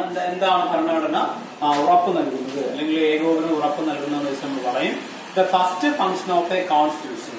ഭരണഘടനയുടെ ഒന്നാമത്തെ ധർമ്മം, the first function of a constitution is to provide a set of basic rules that permit minimum coordination among the members of a society. അതായത് നമ്മുടെ സമൂഹത്തിലെ അംഗങ്ങൾക്കിടയിലെ ചുരുങ്ങിയ തോതിലെങ്കിലും ഏകോപനവും ഉറപ്പും നൽകുക എന്നുള്ളതാണ് ഭരണഘടനയുടെ ധർമ്മം. അപ്പൊ സൊസൈറ്റിയുടെ പ്രത്യേകത അറിയാം. ആൾക്കാർക്കിടയിൽ വൈവിധ്യങ്ങളുണ്ട്, പല കാര്യങ്ങളിലും വ്യത്യാസങ്ങളുണ്ട്. അപ്പൊ വ്യത്യാസമുള്ള ജനത ഒരു പ്രത്യേക സ്ഥലത്ത് താമസിക്കുമ്പോൾ അധിവസിക്കുമ്പോൾ അവിടെ എന്തുണ്ടാവും? സ്വാഭാവികമായ തർക്കങ്ങൾ ഉണ്ടാവാം, സംഘർഷങ്ങൾ ഉണ്ടാവാം, അഭിപ്രായ ഭിന്നതകളൊക്കെ ഉണ്ടാവാം. അപ്പൊ ആ ജനതയെ എന്ത് ചെയ്യുക? ചുരുങ്ങിയ തോതിലെങ്കിലും അവരെ ഏകോപിപ്പിച്ച് നിർത്തുക, അവർക്കൊരു ഉറപ്പ് കൊടുക്കുക. പല കാര്യങ്ങളും അഭിപ്രായ വ്യത്യാസങ്ങളും മറ്റ് പ്രശ്നങ്ങളൊക്കെ ഉണ്ടാകുമ്പോഴത്തേക്ക് അവരെ കോർഡിനേറ്റ് ചെയ്തുകൊണ്ട് പോവുക എന്നുള്ളതാണ് ഭരണഘടനയുടെ ധർമ്മം. നമുക്കറിയാം, ആൾക്കാർക്കിടയിൽ അഭിപ്രായ വ്യത്യാസങ്ങൾ അല്ലെങ്കിൽ വ്യത്യസ്തങ്ങൾ ഉണ്ടാകുമ്പോഴത്തേക്ക് ഇവിടെ തർക്കം ഉണ്ടാവും. അപ്പൊ അവിടെ ഒരു നിയമാവലി ആവശ്യമാണ്. നിയമത്തിന്റെ ഇമ്പോർട്ടൻസ് അവിടെ വർദ്ധിക്കുന്നു. അതായത് ഭരണഘടനയുടെ ഒന്നാമത് ധർമ്മം ഇതാണ്, സമൂഹത്തിലെ അംഗങ്ങൾക്കിടയിൽ, അതായത് മെമ്പേഴ്സ് സൊസൈറ്റിയിലെ അംഗങ്ങൾക്കിടയിലെ ചുരുങ്ങിയ തോതിലെങ്കിലും അവരെ എന്ത് ചെയ്യുക? ഏകോപിപ്പിച്ച് നിർത്തുക, അല്ലെ? അല്ലെങ്കിൽ അവർക്ക് ഏകോപിപ്പിച്ച് നിർത്തുക എന്നുള്ളതാണ് ഭരണഘടനയുടെ ഒന്നാമത്തെ ധർമ്മം. അപ്പൊ നമുക്ക് ഇങ്ങനെ പറയാം, constitution allows coordination and assurance. അത് ഭരണഘടനയുടെ ഒന്നാമത്തെ ധർമ്മമാണ്. അവിടെ എന്താണ് ഭരണഘടന അതിനെ എങ്ങനെ കോർഡിനേറ്റ് ചെയ്യുന്നത് വെച്ച് നമുക്ക് പറയാം. The first function of a constitution is to provide a set of basic rules that permits minimum coordination among the members of the society. സൊസൈറ്റിയിലെ അംഗങ്ങൾക്കിടയിലെ ചുരുങ്ങിയ തോതിലെങ്കിലും അവരെ എന്ത് ചെയ്യുക? ഏകോപിപ്പിച്ച് നിർത്തുക, അല്ലെങ്കിൽ എന്താണ്? കോർഡിനേറ്റ് ചെയ്ത് നിർത്തുക എന്ന് പറഞ്ഞാൽ ആൾക്കാർക്കിടയിൽ വൈവിധ്യം, ഡൈവേഴ്സിറ്റീസ് ഉണ്ട്, അല്ലെങ്കിൽ ഒരുപാട് വ്യത്യസ്തതകളുണ്ട്. അപ്പൊ തർക്കങ്ങൾ ഉണ്ടാവാം, സംഘർഷങ്ങൾ ഉണ്ടാവാം, കോൺഫ്ലിക്റ്റിംഗ് പ്രോബ്ലംസ് ഒക്കെ ഉണ്ടാവും. അപ്പൊ ആൾക്കാരെ എന്ത് ചെയ്യുക? ഏകോപിപ്പിക്കുക എന്നുള്ളതാണ് ഒന്നാമത്തെ ധർമ്മം. ഭരണഘടനയുടെ ഒന്നാമത്തെ ധർമ്മം constitution allows coordination and assurance. Okay. രണ്ടാമതെന്ന് പറഞ്ഞു കഴിഞ്ഞാൽ നമ്മൾ നേരത്തെ പറഞ്ഞു, ഭരണഘടനയുടെ രണ്ടാമത്തെ ധർമ്മം specification of decision making powers. അതായത് തീരുമാനമെടുക്കാനുള്ള അധികാരം ആർക്കാണെന്ന് ഭരണഘടന വ്യക്തമാക്കുന്നു. തീരുമാനമെടുക്കാനുള്ള നമ്മുടെ സൊസൈറ്റിയിൽ, നമ്മുടെ സമൂഹത്തിലാവട്ടെ അല്ലെങ്കിൽ നമ്മുടെ രാജ്യത്തിനകത്താവട്ടെ കാര്യങ്ങൾ തീരുമാനിക്കാനുള്ള അധികാരം ആർക്കാണ് എന്ന് ഭരണഘടന വ്യക്തമാക്കുന്നു. എന്ന് പറഞ്ഞാൽ ഗവൺമെന്റിന്റെ അധികാരങ്ങളെ കുറിച്ച് വ്യക്തമാക്കുന്നു. ഗവൺമെന്റിന്റെ അധികാരങ്ങളെ കുറിച്ച് വ്യക്തമാക്കുന്നു. അപ്പൊ എങ്ങനെ പറയാം? രണ്ടാമത്തെ ഫംഗ്ഷൻ ഇതാണ്, specification of decision making powers. Specification of decision making powers. Decision making powers, തീരുമാനമെടുക്കാനുള്ള അധികാരം വ്യക്തമാക്കുന്നു എന്നുള്ളത്. ഒന്നാമത്തേതാണ് constitution allows coordination and assurance. രണ്ടാമത് specification of decision making powers, തീരുമാനമെടുക്കാനുള്ള അധികാരം വ്യക്തമാക്കുന്നു. ആർക്കാണ് കാര്യങ്ങളെ കുറിച്ച് തീരുമാനിക്കാനുള്ള അധികാരം എന്ന് നമ്മുടെ ഭരണഘടന വ്യക്തമാക്കുന്നു. The second function of the Constitution is to specify which institution has power to make decision in a society. ഒരു സൊസൈറ്റിയിലെ കാര്യങ്ങൾ തീരുമാനിക്കാനുള്ള അതോറിറ്റി ആരാണ് എന്ന് നിശ്ചയിച്ചിട്ടുള്ളത് നമ്മുടെ ഭരണഘടനയാണ്. അപ്പൊ നമ്മുടെ സൊസൈറ്റിയിൽ കാര്യങ്ങൾ തീരുമാനിക്കാനുള്ള, അതായത് ഡിസൈഡ് ചെയ്യാനുള്ള അധികാരം ആർക്കാണ് എന്ന് ഭരണഘടനയ്ക്കകത്ത് വ്യക്തമാക്കിയിട്ടുണ്ട്. ഇതാണ് രണ്ടാമത്തെ ധർമ്മം. 3 നമ്മൾ പറഞ്ഞു, ഒന്നും രണ്ടും ഫംഗ്ഷൻ നമുക്കറിയാം. Constitution allows coordination and assurance, 2 specification of decision making powers, then 3 limitation on the powers of government. Limitations, അവിടെ ലിമിറ്റേഷൻസ് കൊണ്ടുവരും. ആരുടെ അധികാരങ്ങൾക്ക് മേലാണ്? Limitations on the powers of government. ഗവൺമെന്റിന്റെ അധികാരങ്ങൾക്ക് മേലെ പരിധി നിർണ്ണയിക്കുന്നു എന്നുള്ളതാണ് കോൺസ്റ്റിറ്റ്യൂഷന്റെ 3ാമത്തെ ധർമ്മം. Limitation on the powers of government. ഇവിടെ ഗവൺമെന്റിന്റെ അധികാരങ്ങൾക്ക് പരിധി നിർണ്ണയിക്കുക എന്ന് പറഞ്ഞു കഴിഞ്ഞാല് പൗരന്മാർക്ക് ചില മൗലിക അവകാശങ്ങൾ നൽകിയിട്ടുണ്ട്. ഇപ്പൊ റൈറ്റ് ടു വോട്ട് ചെയ്യാനുള്ള അവകാശം, അതുപോലെ തന്നെ മൗലിക അവകാശങ്ങൾ, അല്ലെ? 6 മൗലിക അവകാശങ്ങൾ നമുക്കുണ്ട്. അപ്പോ പൗരന്മാർക്ക് മൗലിക അവകാശങ്ങൾ നൽകിക്കൊണ്ടാണ് ഗവൺമെന്റിന്റെ അധികാരങ്ങൾക്ക് പരിധി നിർണ്ണയിക്കുന്നത്. ഇപ്പോ ഗവൺമെന്റിന് എന്ത് ചെയ്യാൻ പറ്റും? വ്യക്തികളെ അറസ്റ്റ് ചെയ്യാനുള്ള അധികാരമാണ്. പോലീസിന് വ്യക്തികളെ എന്ത് ചെയ്യാൻ പറ്റും? കുറ്റകൃത്യത്തിൽ ഏർപ്പെട്ട വ്യക്തികളെ അറസ്റ്റ് ചെയ്യാൻ പറ്റും. പക്ഷെ അന്യായമായി ആരെയും അറസ്റ്റ് ചെയ്യാനോ തടങ്കലിൽ വയ്ക്കാനോ ആർക്ക് അധികാരമല്ല? ഗവൺമെന്റ് അധികാരം ഇല്ല. അതായത് ചില മൗലിക അവകാശങ്ങൾ നമുക്ക് ഉപയോഗിക്കാൻ പറ്റും, അല്ലെ? ചില മൗലിക അവകാശങ്ങൾ ഉപയോഗിച്ച് അവിടെ എന്ത് ചെയ്യുന്നു? ഗവൺമെന്റ് അധികാരങ്ങളെ നിയന്ത്രിക്കുന്നു, അല്ലെങ്കിൽ ആ ഗവൺമെന്റ് പവറിനെ നമ്മൾ എന്ത് ചെയ്യുന്നു? ലിമിറ്റ് ചെയ്യുന്നു. അപ്പൊ അത് ഭരണഘടനയ്ക്കകത്ത് പറഞ്ഞിട്ടുണ്ട്. വ്യക്തികൾക്കുള്ള അവകാശങ്ങളെ കുറിച്ച് നമ്മൾ അവിടെ പറയുന്നുണ്ട്. അപ്പൊ 3 കാര്യങ്ങൾ പറഞ്ഞു. ഒന്ന്, constitution allows coordination and assurance, then second one is specification of decision making power, then third one is limitation on the powers of government. ഗവൺമെന്റിന്റെ അധികാരങ്ങൾക്ക് എന്ത് നിർണ്ണയിക്കുന്നു? പരിധി നിർണ്ണയിക്കുന്നു. ഇവിടെ ഗവൺമെന്റിനെ എങ്ങനെ കൺട്രോൾ ചെയ്യുന്നു എന്ന് പറഞ്ഞാല് പൗരന്മാർക്ക് ചില മൗലിക അവകാശങ്ങൾ നൽകിക്കൊണ്ടാണ് ഗവൺമെന്റ് അധികാരങ്ങൾക്ക് അവിടെ പരിധി നിർണ്ണയിക്കുന്നത്. ഇപ്പൊ 1 constitution allows coordination and assurance, then second one is specification of decision making powers, third one is limitation on the powers of government.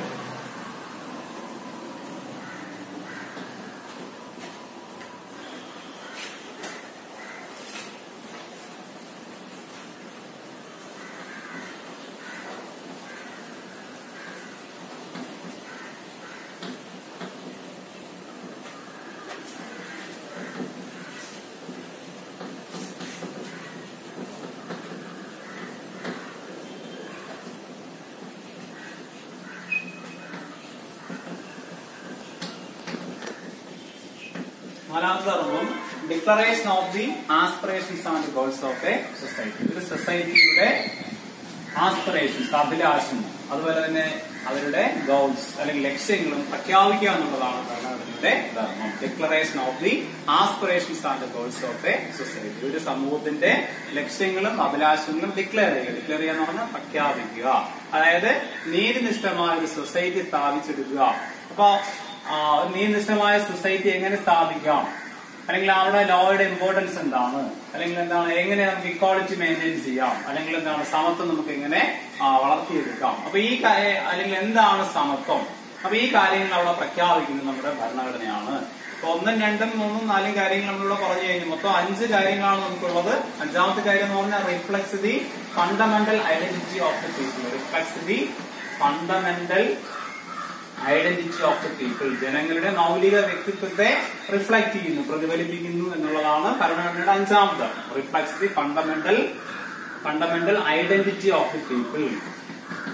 Identity of the people. ഇങ്ങനെ മൊത്തം 5 ധർമ്മങ്ങൾ മുഖ്യമായും ഭരണഘടനയ്ക്കുണ്ട്.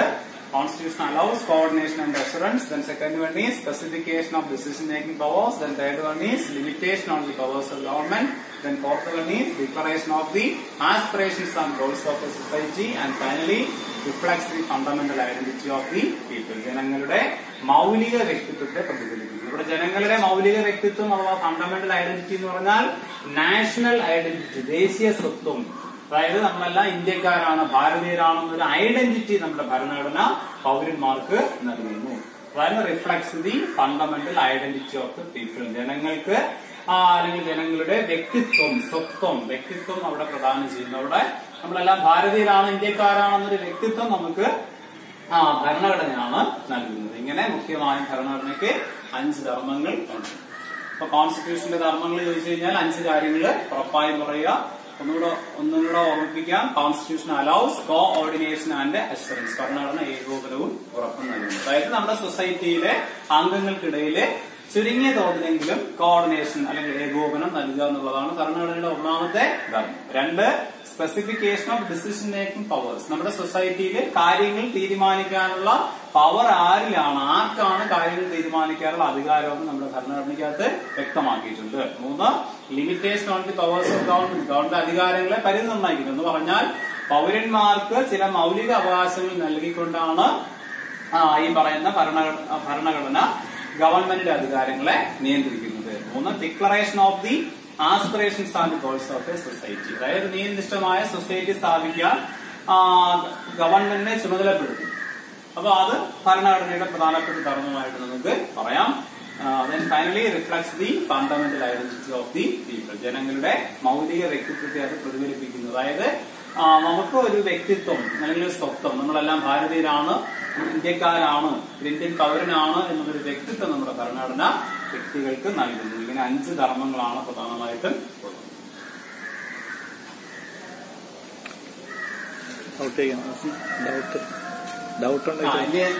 ഡൗട്ട് ഉണ്ടെങ്കിൽ ചോദിക്കാം. നമ്മൾ ഇതുവരെ പറഞ്ഞ കാര്യങ്ങൾ നമ്മളിതുവരെ പറഞ്ഞ കാര്യങ്ങൾ ഞാൻ ഒന്നുകൂടി അതിന്റെ ചുരുക്കം പറയാം. നമ്മളിന്ന് പറഞ്ഞത് എന്താണ് ഭരണഘടന എന്ന് പറഞ്ഞു. അപ്പൊ നമ്മൾ അതിനകത്ത് പറയുന്നത് കോൺസ്റ്റിറ്റ്യൂവർ എന്ന ലാറ്റിൻ പദത്തിൽ നിന്നാണ് കോൺസ്റ്റിറ്റ്യൂഷൻ ഉണ്ടായതെന്നും പിന്നെ ഒരു രാജ്യത്തിന്റെ അടിസ്ഥാന നിയമസംഹിതയും പ്രാപഞ്ചിക നിയമസംഹിത എന്ന് പറയുന്നതും ഭരണഘടനയാണെന്ന് പറഞ്ഞു. അപ്പൊ ഏത് വാക്കിൽ നിന്ന് ഭരണഘടന ഡിറൈവ് ചെയ്തെന്ന് വെച്ച് കഴിഞ്ഞാൽ നമ്മൾ പറയും കോൺസ്റ്റിറ്റ്യൂവർ എന്ന ലാറ്റിൻ പദമാണ്. അപ്പൊ അവിടെ 2 ക്വസ്റ്റ്യൻ ചോദിക്കും. ഏത് പദത്തിൽ നിന്നുണ്ടായി എന്ന് വെച്ച് കഴിഞ്ഞാല് കോൺസ്റ്റിറ്റ്യൂവർ എന്ന് പറയുന്ന പദത്തിൽ നിന്നുണ്ടായി. ആ കോൺസ്റ്റിറ്റ്യൂവർ എന്നുള്ളത് ഏത് പദമാണെന്ന് ചോദിച്ചു കഴിഞ്ഞാൽ ലാറ്റിൻ പദമാണ്. ഇനി അതിന് അർത്ഥം എന്താണെന്ന് ചോദിച്ചു കഴിഞ്ഞാൽ നമ്മൾ പറയും ടു എസ്റ്റാബ്ലിഷ് എന്നാണ് അതിന് അർത്ഥം. The term constitution is derived from Latin word constituere which means to establish. പിന്നെ നമ്മൾ അതിനുശേഷം ഒരു കാര്യങ്ങൾ പറഞ്ഞു. എന്താണ് ഭരണഘടന എന്ന് വെച്ച് കഴിഞ്ഞാൽ പറയും A constitution is A basic or fundamental of A state. ഒരു സ്റ്റേറ്റിന്റെ ഇവിടെ സബ്ജക്റ്റുമായി ബന്ധപ്പെട്ട് സ്റ്റേറ്റ് എന്ന് പറഞ്ഞു കഴിഞ്ഞാൽ അതിനർത്ഥം രാഷ്ട്രമെന്നും ഉണ്ട്. സാധാരണഗതിയിൽ സംസ്ഥാനം എന്ന് ഉപയോഗിക്കുന്ന പദമാണ് സ്റ്റേറ്റ് എങ്കിൽ പൊളിറ്റിക്കൽ സയൻസുമായി ബന്ധപ്പെട്ട് രാഷ്ട്രമീമാംസ എന്ന സബ്ജക്റ്റുമായി ബന്ധപ്പെട്ട് സ്റ്റേറ്റ് എന്ന് പറഞ്ഞാൽ അതിനർത്ഥം രാഷ്ട്രമെന്നുമാണ്. അപ്പോ ഒരു രാഷ്ട്രത്തിന്റെ അടിസ്ഥാന നിയമസംഹിത പ്രാപഞ്ചിക നിയമസംഹിതയാണ് ഭരണഘടന. ഈ അടിസ്ഥാന നിയമസംഹിത അത് ഗവൺമെന്റിന്റെ പവറും അതുപോലെ തന്നെ സ്റ്റേറ്റിന്റെ സ്ട്രക്ചറും അതെന്ത് ചെയ്യുന്നു നിർണ്ണയിക്കുന്നു. പിന്നെ നമ്മൾ അതിനുശേഷം പറഞ്ഞൊരു കാര്യമാണ് ഈ പറയുന്ന കോൺസ്റ്റിറ്റ്യൂഷനെ നമ്മൾ പൊതുവെ 4 തിരിക്കും. 1 റിട്ടൺ, 2 റിട്ടൺ, 3 റിജിഡ്, 4 ഫ്ലെക്സിബിൾ. റിട്ടന്റെ പ്രത്യേകത നമ്മൾ ഏറ്റവും സിമ്പിൾ ആയിട്ട് നമുക്ക് ഇങ്ങനെ പറയാം. അടിസ്ഥാന തത്വങ്ങളെല്ലാം ബേസിക് പ്രിൻസിപ്പിൾസ് എല്ലാം റിട്ടൺ ഫോമിലാണെങ്കിൽ നമ്മൾ അതിനെ റിട്ടൺ കോൺസ്റ്റിറ്റ്യൂഷൻ എന്ന് പറയും. ഇനി അടിസ്ഥാന തത്വങ്ങളൊന്നും എഴുതി വെച്ചിട്ടില്ല എങ്കിൽ നമ്മൾ അതിനെ അൺറിട്ടൺ എന്ന് പറയും. ഇനി അതേ സമയത്ത് റിജിഡ് കോൺസ്റ്റിറ്റ്യൂഷന്റെ പ്രത്യേകത എന്ന് പറഞ്ഞു കഴിഞ്ഞാല് താരതമ്യേന ഭരണഘടന ഭേദഗതി ചെയ്യാൻ പ്രയാസമേറിയതിനെ നമ്മൾ പറയുന്നത്. അതായത് അവിടെ സ്പെഷ്യൽ മെജോറിറ്റി വേണം. 2/3 മെജോറിറ്റി ഉണ്ടെങ്കിൽ മാത്രമേ അങ്ങനെയുള്ള പോർഷൻസ് നമുക്ക് എന്ത് ചെയ്യാൻ ഭേദഗതി ചെയ്യാൻ പറ്റത്തുള്ളൂ. അപ്പൊ അതിനെ നമ്മൾ റിജിഡ് പോർഷൻ എന്ന് പറയും. അതേസമയത്ത് ഫ്ലെക്സിബിൾ എന്ന് പറഞ്ഞു കഴിഞ്ഞാല് ഏറ്റവും സിമ്പിൾ ആയ അല്ലെങ്കിൽ സിമ്പിൾ മെജോറിറ്റി ഉപയോഗിച്ച് ഏറ്റവും എളുപ്പത്തിൽ ഭേദഗതി ചെയ്യാൻ പറ്റുന്നതാണ് നമ്മളിവിടെ ഫ്ലെക്സിബിൾ എന്ന് പറയുന്നത്. ഇനി റിട്ടൺ എക്സാമ്പിൾ നമ്മൾ പറഞ്ഞു അമേരിക്ക ഇന്ത്യക്ക് റിട്ടൺ എക്സാമ്പിൾ ആണ്. പക്ഷെ ഒരു പ്രധാനപ്പെട്ട വ്യത്യാസമുണ്ട്. എഴുതപ്പെട്ടതിൽ വെച്ച് ഏറ്റവും വലുത് largest written constitution of the world എന്ന് പറയുന്നത് ഇന്ത്യയും അതേസമയത്ത് അമേരിക്ക ഇന്ത്യ എഴുതപ്പെട്ടതാണെങ്കിലും ചെറിയ വ്യത്യാസം പറഞ്ഞു. ഇന്ത്യ എഴുതപ്പെട്ടതിൽ വെച്ച് ഏറ്റവും വലുത് ഇന്ത്യൻ ഭരണഘടനയാണ്. അതേസമയത്ത് അമേരിക്കയുടെ പ്രത്യേകത എന്ന് പറയുന്നത് ഷോർട്ടസ്റ്റും ആണ് അതുപോലെ തന്നെ ഓൾഡസ്റ്റും ആണ്. കോമൺ ആയി നമുക്കിങ്ങനെ പറയാം എഴുതപ്പെട്ടതിന് എക്സാമ്പിൾ ആണ് ഇന്ത്യയും അമേരിക്കയും. പക്ഷെ വ്യത്യാസം ഇതാണ്, എഴുതപ്പെട്ടതിൽ വെച്ച് ഏറ്റവും വലുത് ഇന്ത്യയുടേത്, അതേസമയത്ത് പഴയത് അതുപോലെ തന്നെ ചെറുതും അമേരിക്കയുടേതാണ്. ഇനി രണ്ടാമത്തെ ടൈപ്പ് നമ്മൾ പറഞ്ഞ അൺറിട്ടൺ, അതിന് എക്സാമ്പിൾ ആണ് 1 ബ്രിട്ടന്, ഇസ്രായേൽ. 2 അലിഖിത ഭരണഘടനയ്ക്ക് എക്സാമ്പിൾ ആണ്. 3 റിജിഡ് ഭരണഘടനയ്ക്ക് എക്സാമ്പിൾ ആണെന്ന് വെച്ചാൽ അതും അമേരിക്കയുടെ എന്ന് പറഞ്ഞാൽ ഭേദഗതി നാമമാത്രമായ ഭേദഗതി മാത്രമേ നടന്നിട്ടുള്ളൂ. അതുകൊണ്ട് നമ്മൾ അതിനെ റിജിഡ് കോൺസ്റ്റിറ്റ്യൂഷൻ എക്സാമ്പിൾ ആയിട്ട് പറയും. ഫ്ലെക്സിബിൾ എന്ന് പറയുമ്പോഴത്തേക്ക് അവിടെ ആൻസർ ബ്രിട്ടൻ തന്നെയാണ്. ഫ്ലെക്സിബിൾ ആയുള്ള ഭരണഘടനയ്ക്ക് എക്സാമ്പിൾ എന്ന് വെച്ച് കഴിഞ്ഞാൽ അത് ബ്രിട്ടൻ തന്നെയാണ്. പിന്നെ നമ്മൾ അതിനുശേഷം പറഞ്ഞതാണ് ഭരണഘടന മുഖ്യമായ 5 ധർമ്മങ്ങൾ നിർവഹിക്കുന്നു. അപ്പോൾ അതിൽ ഒന്നാമത് ധർമ്മം ഇതാണ്, constitution allows coordination and assurance, ഭരണഘടന ഏകോപനവും ഉറപ്പും നൽകുന്നു. രണ്ടാമത് specification of decision making powers, സമൂഹത്തിൽ തീരുമാനങ്ങൾ കൈക്കൊള്ളാനുള്ള അധികാരം ഏത് അതോറിറ്റിക്കാണെന്ന് നിശ്ചയിക്കുന്നത് ഭരണഘടനയാണ്. ആ പവർ ആർക്കാണെന്ന് തീരുമാനിക്കുന്നത് അവിടെ ഭരണഘടനയാണ്. ഇനി 3, limitation on the powers of government, government അധികാരങ്ങൾക്ക് അവിടെ പരിധി നിർണ്ണയിക്കുന്നു എന്ന് പറഞ്ഞാൽ പൗരന്മാർക്ക് മൗലിക അവകാശങ്ങൾ നൽകിക്കൊണ്ട് പരിധി നിർണ്ണയിക്കുന്നു. 4, declaration of the aspirations and goals of a society, ഒരു സൊസൈറ്റിയുടെ ലക്ഷ്യങ്ങളും അഭിലാഷങ്ങളും ഡിക്ലെയർ ചെയ്യുന്നത് പ്രഖ്യാപിക്കുന്നത് ആ രാജ്യത്തിന്റെ ഭരണഘടനയാണ്. 5, reflects the fundamental identity of the people, ജനങ്ങളുടെ മൗലിക വ്യക്തിത്വത്തെ അത് പ്രതിഫലിക്കുന്നു. ഇത്രയും കാര്യങ്ങളാണ് നമ്മൾ ഇതിനകത്ത് പഠിച്ചത്. ഇനി എന്തെങ്കിലും ഡൗട്ട് ഉണ്ടെങ്കിൽ ചോദിച്ചു.